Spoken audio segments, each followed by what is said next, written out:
right, so I'm gonna go ahead and go. Okay, so how many of you have children? Well, I know that you two don't, but most of us do, and we find that as new parents or even experienced parents, we have to have a break in once in a while. You don't get much sleep, you know, they stay up all night with your kids, they cry, babies don't want to sleep that much. So especially when you have a big house, you have to get up and walk to the other room with the nursery to go get the baby at 2 in the morning, so you're like really dragging. You're not running on much but fumes. So the option that most parents choose to take, especially if you're breastfeeding, is to bring the baby into the room with you and into your bed. So put the baby, you guys finally go to sleep, and then in the morning you roll over and you're like, oh, great, I got some sleep. And then you realize your baby wasn't sleeping all night, he was actually dead. So my talk is on about what's called SIDS, sudden infant death syndrome. And basically I'm going to talk about what it is, what are the risk factors, and what are the recommendations to reduce the risk factors so that you don't have this issue happen and you don't wake up with a dead baby in your bed. So basically SIDS is sudden infant death syndrome, or sudden unexplained infant death syndrome. It's the leading cause of death in babies from ages a month to a year, and it can claim the lives of approximately about 2,500 babies each year die from SIDS. It's unpredictable. Many people have done research to find out what causes it. They don't know the exact cause of it, why babies could just die in their sleep. But we found that we can reduce the odds. We can reduce these risks through research and through studies of the babies that have passed away.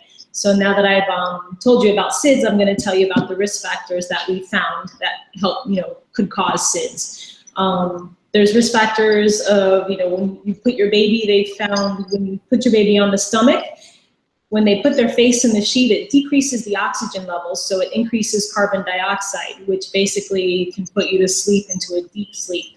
It also puts pressure on their jaw, so it closes the airway and hampers their breathing.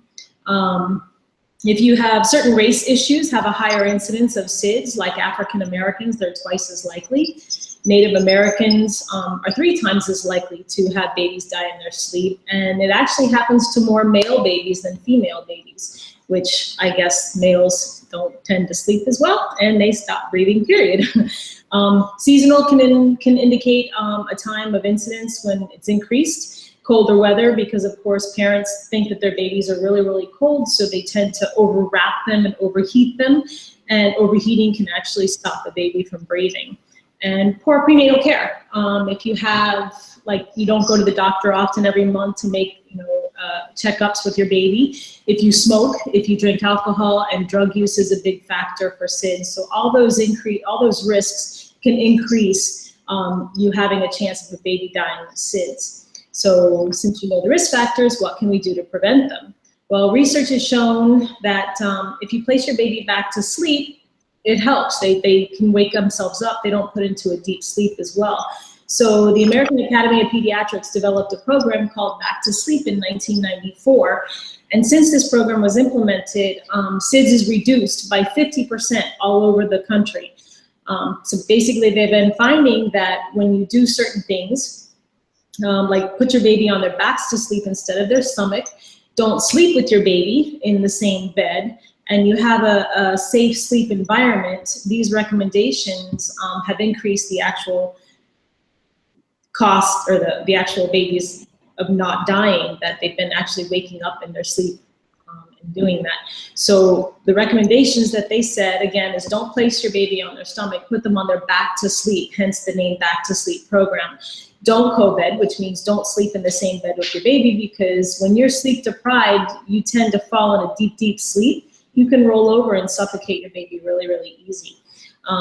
Create a safe sleep environment. So you want to have a firm mattress in the crib, no waterbed mattresses, and don't laugh, people have actually done that.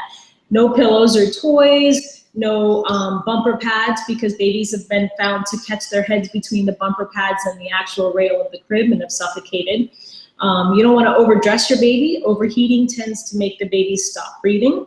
You want to make sure your baby's vaccinated and keeping up to date with those. Using a pacifier at night, the babies suck the pacifier to where they don't fall in such a deep sleep that they can actually wake themselves up. And of course, don't smoke and use drugs, because that's not something you want to do when you have a child in the house anyways. A common myth about SIDS is that choking, babies can maintain their airways on their back. So parents are afraid to put them on their back to sleep because they think, oh no, if he chokes and he spits up and he vomits, then the baby's not going to be able to breathe. Well, that's not true. Babies can actually maintain their own airway on their back, and babies have been known to actually turn their heads and vomit and then use their tongue to spit it out. So they can maintain their own airway. If you place your baby, my grandmother always told me, put them on the side. You have to put them on their side. Well, if you put babies on their side to sleep, they can actually roll over onto their stomach, which hence is not good either. And then some parents, they're perfectionists. They don't want their babies to have a flat head. They say if they put the baby on the back, the baby's gonna have a flat head in the back and it's not gonna look pretty. Well, babies move their heads in their sleep just like we do. So they're not gonna have a flat head. And if they constantly move their heads, the head's gonna stay in the same shape. And later on down the road, when they can roll over on their own, then you don't have to worry about their heads being in one position 24 hours a day. So with all these myths and all these risks and the increase in research that's been done, they found out that, doing all these things and not doing all these things have helped their sleep anymore. So to conclude my speech, parents need to follow the recommendations of the Back to Sleep program. And they can sleep easier at night knowing that they got educated with this, they know what it is, and they know the practice to practice these safe sleep habits for their baby. And when you're educated on the bad things about SIDS and sudden infant death syndrome, parents aren't going to ask questions in the future, well, maybe I should have done this, or maybe I shouldn't have done that. And this way, when you're educated about something, in advance, okay, I can't do that because this is a risk and I don't want to take that risk. So basically, that's my conclusion, and that's my sudden infant death syndrome. How is that? Mine is not going to be that long. I'm sorry. No, oh my God, mine needs to be longer. I didn't even practice mine, so I'm nervous. I didn't either. But that's something that I really, really know a lot about and that I'm passionate about. And I teach the parents that in the hospital because it is something that's very, very high risk. If you do all these things, you're going to take that chance. And is it worth it taking that chance on killing your baby? Yeah. So it's something that I say every day. So it's not that I have to actually sit there and read, but okay. All right, I guess I'll go next. Okay. I'm muting. All right, I'm just gonna pull my thing up. Where'd it go? All right.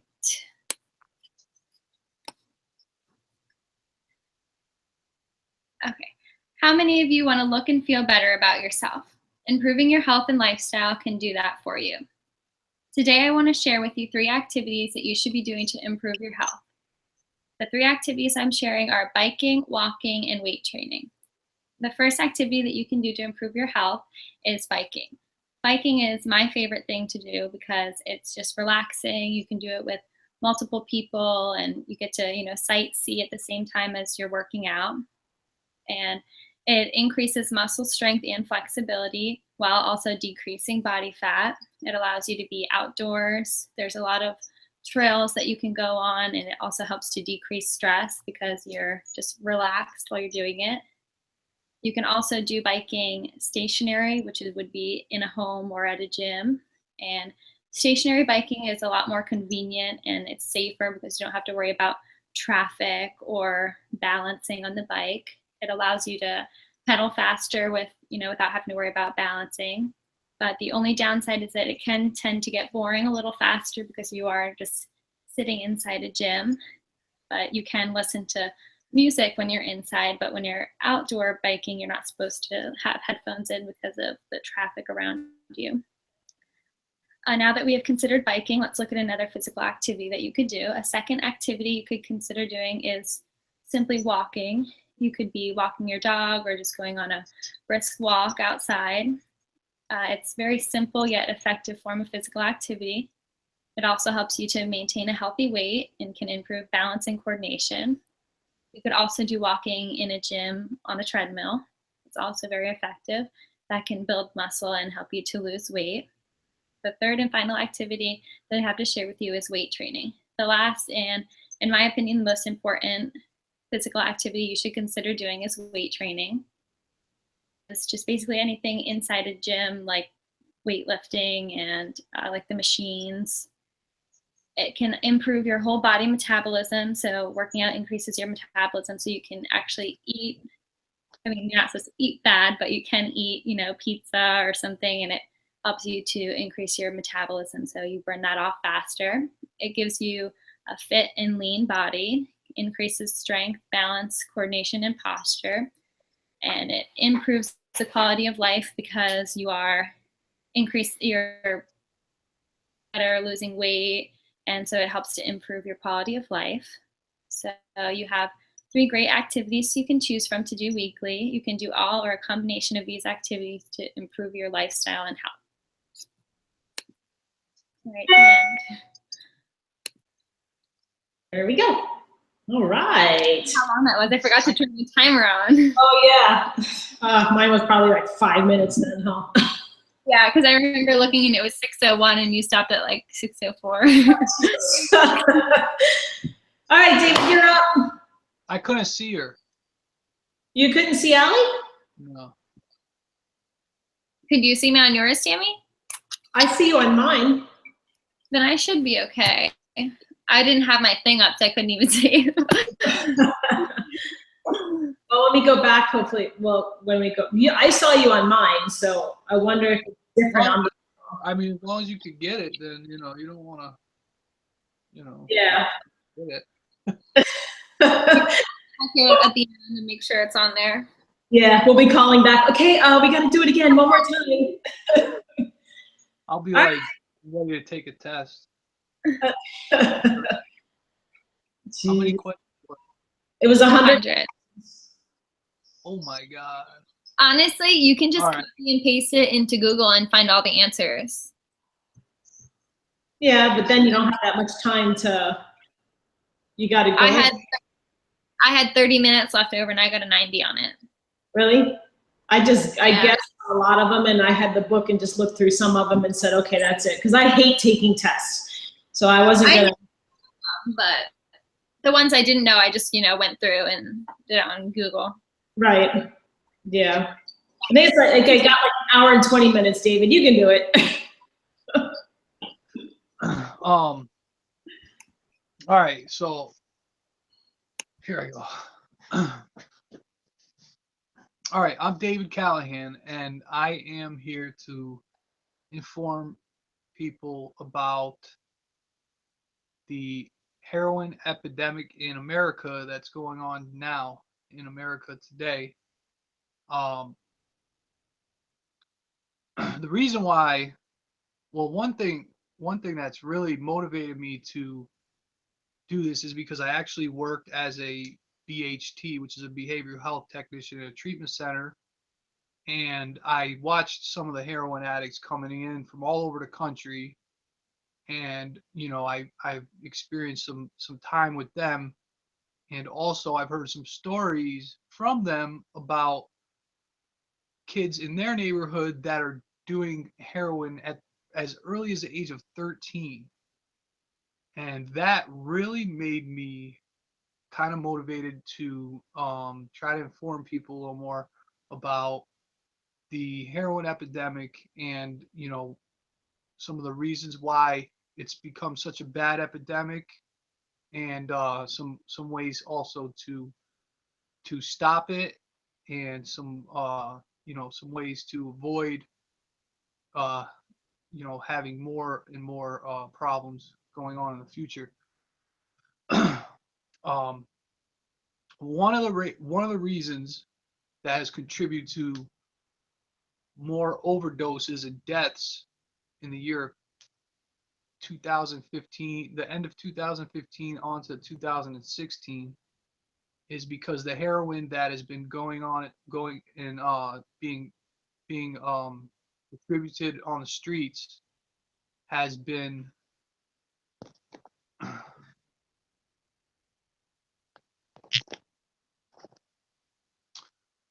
has been cut with fentanyl. And fentanyl is it's a drug that's given milliliters, and the way that it's been cut is basically, the drug dealers are using an easy way to make extra money, and it's causing people to die. An antidote to the to the overdosing, and it's called Narcan, and it's made by Naloxone. And actually, the price of this antidote has skyrocketed because of supply and demand, which is not really good, because it's good that it's available, but the fact that the price has gone up is kind of, it kind of goes against, you know what we're trying to do. And the police stations and the first responders nationwide have experienced so many more overdoses just in 2016 alone. And even in 2015, there was over 47,000 accidental deaths caused by opiates. And a lot of this has come from it being harder. A lot of prescription pills are harder to get, and people usually get hooked on prescription pills. And when they become harder when they're not available as much, then heroin is a good thing for them, for the addicts to turn to. And when the addicts turn to it, um, to continue their addiction, eventually, um, it's really just leads to even worse addiction. There's a withdrawal from heroin, and when people have been using it on a daily basis for a period of time and they try to stop, they become sick. And when they become sick, they need the heroin just to function.